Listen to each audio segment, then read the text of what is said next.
कैसे हैं आप सब? होप सो आप सब बढ़िया होंगे। तो बच्चों, हमने लास्ट क्लास में इंडियन इकोनॉमी का चैप्टर नंबर 2 स्टार्ट करा था, जिसमें मैंने आपको कुछ टॉपिक्स कराए थे कि बिफोर इंडिपेंडेंस इंडिया की कंडीशन अच्छी नहीं थी। फाइन दैट उसके बाद क्या सोचा गया कि इंडिया को इम्प्रूव करने के लिए एक ऐसा इकोनॉमिक सिस्टम चाहिए। अगर कंडीशन अच्छी करनी है, एक ऐसा इकोनॉमिक सिस्टम जो यहाँ से पॉवर्टी को ख़त्म कर सके, अनएम्प्लॉयमेंट की प्रॉब्लम हट सके। उसके लिए क्या सोचा गया इंडिया प्लानिंग कमीशन ने कि हम 5 ईयर प्लानिंग स्टार्ट करें। 5 ईयर प्लानिंग के कुछ गोल्स फिक्स करे गए थे। वो क्या थे? Growth, equity, modernisation, self reliance, ये हमने पढ़े। And these are very important topics जो मैंने आपको बोला था आपको इन्हें लर्न करना है। तो आज मैं आपको जो कराऊंगी 1950 से 1990 का जो हमारा ये चैप्टर का पार्ट है।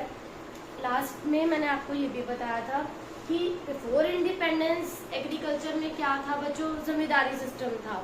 ठीक है, उन्हें कोई कंसर्न नहीं था प्रोडक्टिविटी से, they are just concern with कि उनको लगान चाहिए। अब हम 1950 से 90 की एग्रीकल्चर की कंडीशन की अगर बात करें कि यहाँ पर एग्रीकल्चर सिस्टम कैसा था, लैंड टेन्योर सिस्टम में क्या आता था? इंटरमीडिएरीज आते थे, बहुत सारे ऐसे लोग बीच में जो वहाँ पर अपना बीच में कमीशन चार्ज करते थे। तो जो पर्सन एक्चुअल टिलर था उसको कुछ इनकम नहीं बचती थी, सारा अमाउंट उसका भी जो भी लोग उन्हें काम दिलवा रहे हैं उन्हें पे करने में चला जाता था, या फिर जमींदार लोग उनसे जो लगान वसूल करते थे उनके पास कुछ नहीं बचता था। तो लो प्रोडक्टिविटी होने की वजह से इंडिया को जो है क्या करना पड़ता था? फूड ग्रेन्स को इम्पोर्ट करना पड़ता था फ्रॉम यूएसए।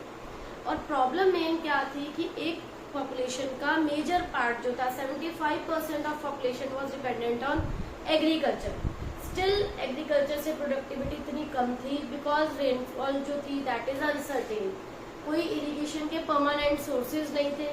तो एग्रीकल्चर की कंडीशन जो थी बच्चों अच्छी नहीं थी। तो आज हम जो टॉपिक फीचर्स पढ़ेंगे डिटेल में दैट इज एग्रीकल्चर।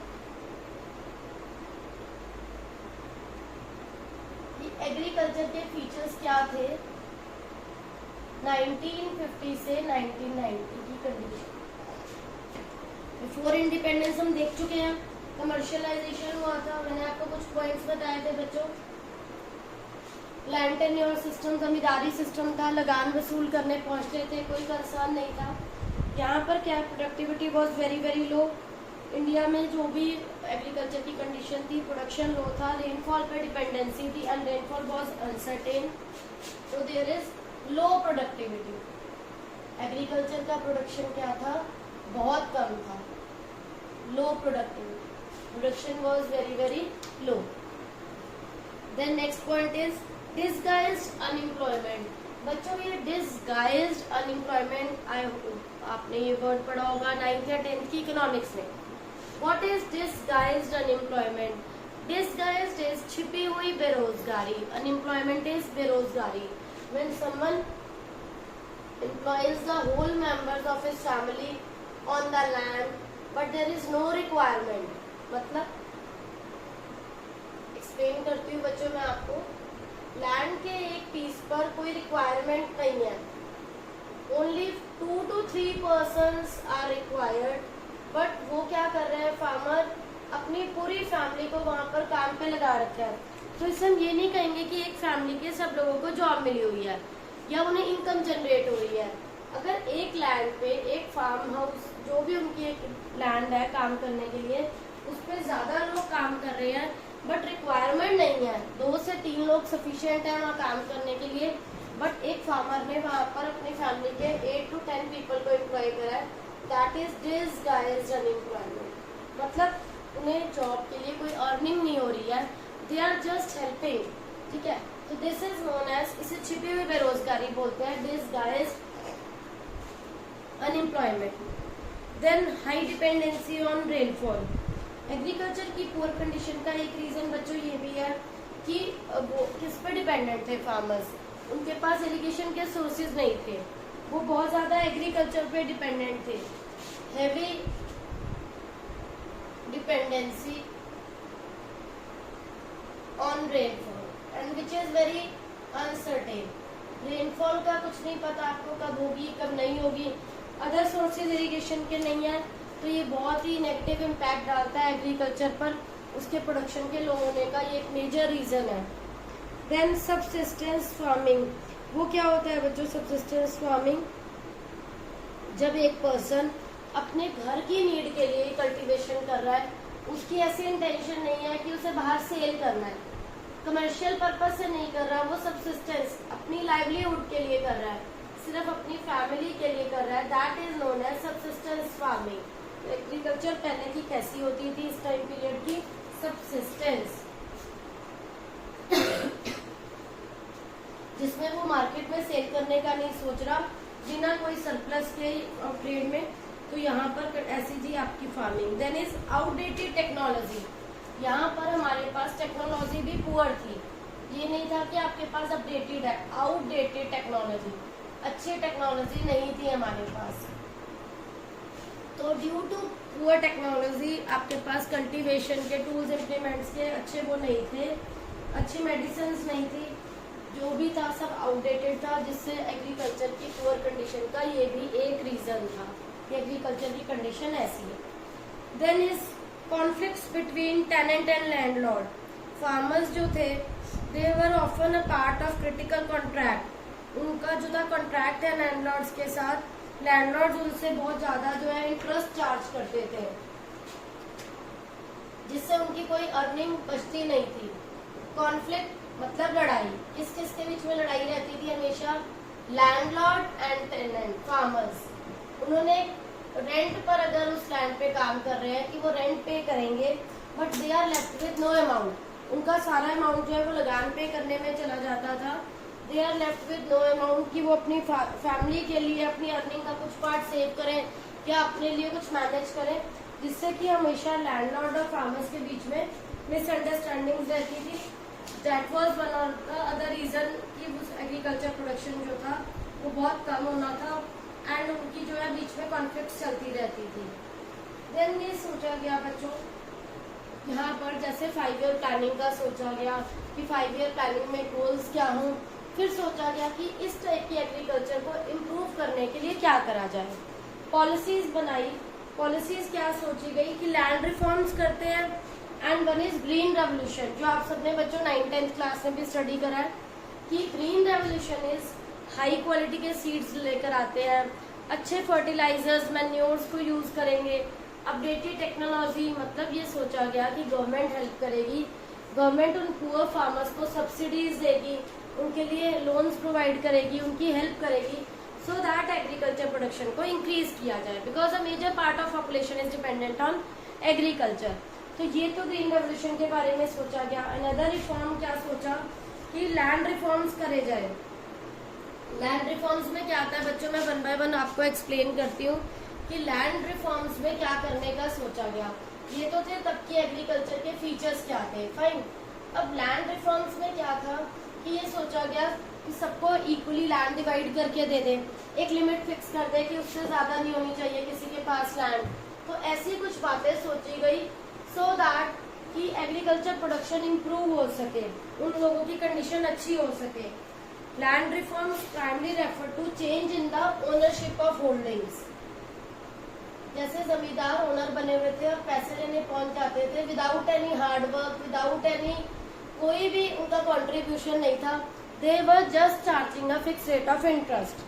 तो लैंड रिफॉर्म्स का मीनिंग क्या बताओगे आप? रिफॉर्म्स इज सुधार, improvements, changes. Land reforms refers to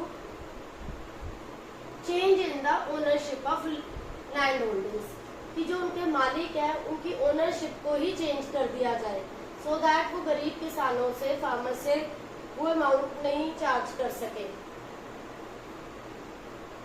तो लैंड रिफॉर्म्स इंट्रोड्यूस करिए कि कंट्री की डेवलपमेंट हो सके, एक ऐसा rational land distribution pattern adopt किया जाए जिससे कि ग्रोथ हो सके।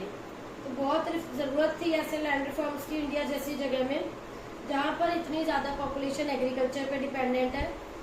एंड लैंड रिफॉर्म्स की सबसे ज़्यादा ज़रूरत क्यों थी कि हम लैंड होल्डिंग्स की ओनरशिप क्यों चेंज करें, सो दैट आप इक्विटी को प्रमोट कर सको, जो कि वन ऑफ द ऑब्जेक्टिव सोचा गया। इक्विटी कैसे कि लैंडलॉर्ड्स की जो ज़मीन है उसमें फार्मर्स वर्क कर रहे हैं एंड आफ्टर द कल्टीवेशन जब उसकी कटाई होती है, सेल होता है, वो अपना अमाउंट लेने पहुंच जाते थे विदाउट एनी कंट्रीब्यूशन। तो ये सोचा गया कि अगर इक्विटी हो जाएगा, लैंड का इक्वल डिस्ट्रीब्यूशन हो जाएगा, कुछ लिमिट्स फिक्स हो जाएंगी, तो फार्मर्स के पास भी कुछ अर्निंग होगी, अदरवाइज उनका सारा अमाउंट पे करने में चला जाएगा। तो इसके लिए क्या सोचा गया कि लैंड रिफॉर्म्स में एक लिमिट फिक्स कर दो, कि उनमें ओनरशिप को चेंज कर दिया जाए। देन इसके बाद एक पॉइंट आया एबॉलिशन ऑफ इंटरमीडिएरीज। एबॉलिशेस बच्चों खत्म कर दो।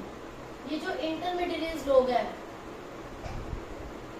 जितने भी बीच के लोग हैं जो काम दिलवा रहे हैं, मतलब फार्मर को जमींदार से मिलवा रहे हैं, जो बेचारे टिलर्स फार्मर्स लोग हैं, जो एक्चुअल वर्किंग पीपल है और जो जमींदार पीपल है, इनके बीच में जितने भी लोग हैं जो इन्हें यहाँ तक लेकर जा रहे हैं, उन सब लोगों को हटाया जाए, बिकॉज वो अपनी अर्निंग ले रहे हैं उन गरीब किसानों से जिनके पास इतनी अर्निंग नहीं हो रही है, which was very very wrong. ये सोचा गया अगर हम उनको खत्म कर दें तो फार्मर्स की अर्निंग अच्छी हो जाएगी। तो aim behind land to the tiller क्या था कि आइडिया यही सोचा गया कि ownership of land with incentive to actual tiller. फिर वो सोचेगा, वो बंदा जो काम कर रहा है, फार्मर्स, अभी तो उन्हें लगता है हम जो भी अर्निंग कर रहे हैं हमारी अर्निंग चली जाती है, अगर उनको ओनरशिप राइट्स मिल गए तो वो क्या सोचेंगे, उनको इंसेंटिव हो जाएगा कि उनके पास लैंड है, तो वो प्रोडक्शन को इंक्रीज करने का सोचेंगे कि हम प्रोडक्शन को और कैसे इंक्रीज कर सकते हैं, आउटपुट कैसे इंक्रीज होगा। टेनेंट्स के पास कोई इंसेंटिव ही नहीं था कि वो क्यों अच्छा काम करें, वो आउटपुट क्यों इंक्रीज करें, बिकॉज उनको तो कुछ अर्निंग ही नहीं बचती इससे। तो ये बहुत इंपॉर्टेंट पॉइंट है बच्चों यहाँ पर। इंटरमीडिएरीज जब अगर खत्म करने का सोचा, इससे क्या हुआ, 200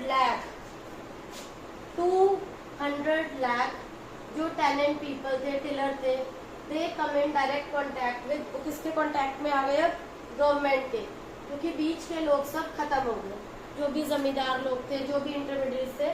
200 लाख बहुत ज्यादा होते हैं बच्चों, 200 लाख लोग जो थे वो डायरेक्ट अब गवर्नमेंट के कॉन्टैक्ट में आ गए। Ownership right granted to tenants give them incentive to increase the output. अब गवर्नमेंट ने क्या करा, उन्हें ओनरशिप राइट दिया। ओनरशिप राइट देने से उनको एक इंसेंटिव मिल गया। नाउ अब दे फोकस्ड ऑन, उन्होंने प्रोडक्शन को इंक्रीज करने का सोचा, क्योंकि अब उन्हें एक इंसेंटिव मिल गया कि ये लैंड हमारी है, हम इस पे आराम से काम कर सकते हैं।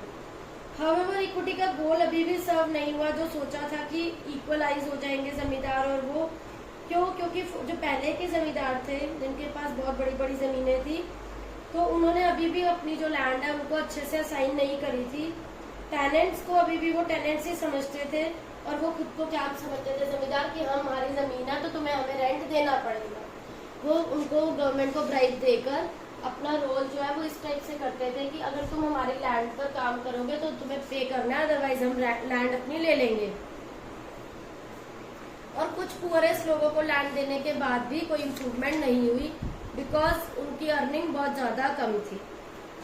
देन इसके बाद जो नेक्स्ट इम्प्रूवमेंट, ये हमने जो लैंड रिफॉर्म्स में कुछ पॉइंट्स के बारे में सोचा कि इंटरमीडिएरीज को खत्म कर दे, इतने लाख लोग जो गवर्नमेंट के डायरेक्ट कॉन्टैक्ट में आ गए या उनसे ओनरशिप राइट दे दिया, उनके पास इंसेंटिव हो गया, प्रोडक्शन इंक्रीज हुआ।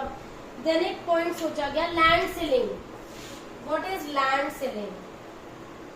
लैंड सीलिंग, सीलिंग इज बच्चों कि एक लिमिट फिक्स कर दी कि सबको लैंड असाइन करी, इससे ज्यादा जो है किसी को लैंड नहीं मिलेगी।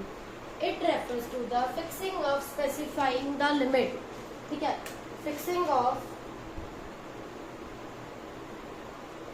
स्पेसिफाइड लिमिट ऑफ लैंड, कि सबको पर्टिकुलर इतनी इतनी लैंड ही असाइन होगी, इससे ज्यादा नहीं होगी, एक इंडिविजुअल के पास इतनी ही रहेगी। और एक लिमिट के बाद बाकी जो सारी लैंड है it will be transfer to, वो गवर्नमेंट ले लेगी, जिसके पास भी उस लिमिट से ज्यादा होगी, और वो किसको अलॉट हो जाएगी, लैंडलेस कल्टीवेटर्स को। गवर्नमेंट वो लैंड एक्स्ट्रा वाली किसको देगी, लैंडलेस कल्टीवेटर्स को, सो दैट उनकी अर्निंग स्टार्ट हो जाए, इक्विटी का ऑब्जेक्टिव अचीव हो सके। Purpose of land ceiling was to reduce, ये क्यों करा गया, to reduce concentration of land in few hands, reduce, ताकि जो लैंड कुछ ही लोगों के पास पड़ी है और वो वहाँ के मालिक बने हुए हैं कि हमें अर्निंग होती रहेगी बिना कुछ करे, तो इससे खत्म करने की सोची कि लैंड की कंसंट्रेशन कुछ ही हाथों में ना रह जाए, इसे खत्म कर दिया जाए। इस बात को, इस चीज के बारे में सोचा गया। देन बिग लैंडलॉर्ड्स ने क्या करा, लैंड सीलिंग लेजिस्लेशन को चैलेंज करा कि इस बात को इम्प्लीमेंट मत करो, हम इसके फेवर में नहीं है। उन्होंने क्या करा, अपनी लैंड को, अपने जो भी लिमिट से ज्यादा थे कि वो लैंड गवर्नमेंट जो है वो लैंडलेस टीलर्स को ना दे दे, अपने रिलेटिव्स के नेम करना स्टार्ट कर दिया कि जिससे कि उनकी लैंड उन्हीं के पास रहे, वो किसी और को ना दे सके। ये उनकी एक कॉन्स्पिरेसी थी कि वो नहीं देना चाहते थे। तो उन्होंने ये गेम प्ले करी कि उन्होंने अपनी जो वो लैंड है एक लिमिट के बाद जो उनके नेम पर अलॉट होनी थी, बाकी अपने रिलेटिव्स को नेम करनी स्टार्ट कर दी कि वो पुअर फार्मर्स के पास ना चली जाए, जिससे कि क्या हुआ, जो बेचारे लैंडलेस फार्मर्स थे उनको वो लैंड नहीं मिल पाई। तो ये जो लैंड रिफॉर्म्स करे गए, एबोलिशन ऑफ इंटरमीडियरीज या लैंड सीलिंग, ये सक्सेसफुल सिर्फ कहाँ हुए, केरला एंड वेस्ट बंगाल, क्योंकि यही ऐसी गवर्नमेंट थी जिन्होंने पॉलिसीज को, लैंड रिफॉर्म्स की फॉलो करा। बाकी स्टेट्स इस कमिटमेंट को पूरा नहीं कर पाए। अनफॉर्चुनेटली अदर स्टेट्स ने ये कमिटमेंट पूरी नहीं करी। सिर्फ किसने करी, केरला एंड वेस्ट बंगाल ने। Only Kerala and West Bengal. ये क्वेश्चन भी आता है बच्चों, कौन से स्टेट की गवर्नमेंट ने ये पॉलिसी फॉलो करी, कहाँ ये सक्सेसफुल इम्प्लीमेंट हुआ, only in Kerala and West Bengal, बाकी कोई नहीं कर पाया। तो इसका जो है बाकी ने कोई इसका बेनिफिट नहीं लिया, सिर्फ वहीं पर ही स्टेट का इन्होंने ही इसका बेनिफिट लिया और लैंडलेस जो वहाँ पे फार्मर्स थे उन्हें लैंड अलॉट करी गई। तो एक तरीका तो बच्चों ये सोचा गया था लैंड रिफॉर्म्स करके, एंड जो सेकेंड सोचा था दैट वाज ग्रीन रेवोल्यूशन, जिसमें आप high yield variety seeds use करोगे, अच्छे मैन्योर्स यूज करेंगे, अच्छे फर्टिलाइजर्स, सो दैट प्रोडक्शन को इम्प्रूव करे, अच्छी क्वालिटी इरिगेशन की अच्छे टूल्स इम्प्लीमेंट्स यूज करेंगे, इरिगेशन को इम्प्रूव करेंगे। तो वो मैं आपको नेक्स्ट क्लास में कराऊंगी बच्चों। आज हमने ये टॉपिक यहाँ कंप्लीट करा लैंड रिफॉर्म्स का। तो होप सो बच्चों आपको ये टॉपिक क्लियर हो गया होगा, कोई डाउट नहीं होगा। Still you are having any problem please ask in comment section. And if अगर आपको वीडियो अच्छी लगी हो तो please like, share and subscribe करना मत भूलिएगा। Thank you.